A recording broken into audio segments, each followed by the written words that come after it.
Hello అండి. Seventh class సైన్స్లో మనకి కలుషిత నీటిని శుద్ధి చేయ దశల్లో ఎక్కువసార్లు డిఎస్సిలో కానీ టెట్లో కానీ రిపీటెడ్గా అడుగుతున్న క్వశ్చన్ అండి.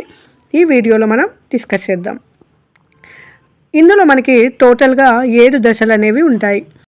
దశ 1 కలుషిత నీటిని కడ్డీ తెరల గుండా పంపించడం వల్ల చెత్త చెదారాలు, కర్రలు, పుల్లలు, ఆకులు, నెక్స్ట్ ప్లాస్టిక్ డబ్బాలు మొదలగు పెద్దగా ఉండే వస్తువులు ఇక్కడ ఈ కడ్డీల వలన ఆగిపోతాయి. నెక్స్ట్ దశ 2లో అక్కడ నుండి మట్టి నీరు తొలగించి ట్యాంకులోకి వెళ్తుంది. ఇక్కడ ఏం చేస్తారంటే నీటి వేగాన్ని తగ్గించడం వలన ఇసుక, మట్టి, గులకరాలు అనేవి అడుగు భాగానికి చేరతాయి.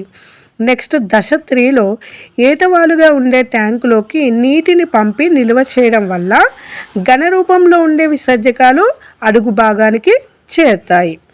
నెక్స్ట్ దశ 4లో మురుగును వేరే ప్రత్యేకమైన ట్యాంకులోకి బదలాయిస్తారు.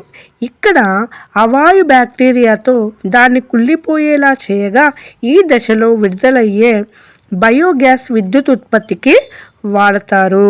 ఈ దశలో మెయిన్గా అవాయు బ్యాక్టీరియాతో కుళ్ళిపోయేలా చేసి బయోగ్యాస్కి విద్యుత్ ఉత్పత్తికి వాడతారు. నెక్స్ట్ దశ 5లో శుద్ధి చేసిన నీటిలోకి గాలిని పంపడం వల్ల వాయు సహిత బ్యాక్టీరియా వృద్ధి చెందుతుంది.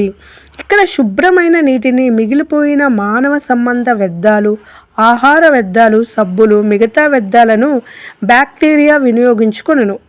నెక్స్ట్ దశ 6లో కొన్ని గంటల తర్వాత నీటిలో తేలియాడే సూక్ష్మజీవులు ట్యాంకు అడుగు భాగంలో చేరి క్రియాశీల మురుగుగా మారుతుంది.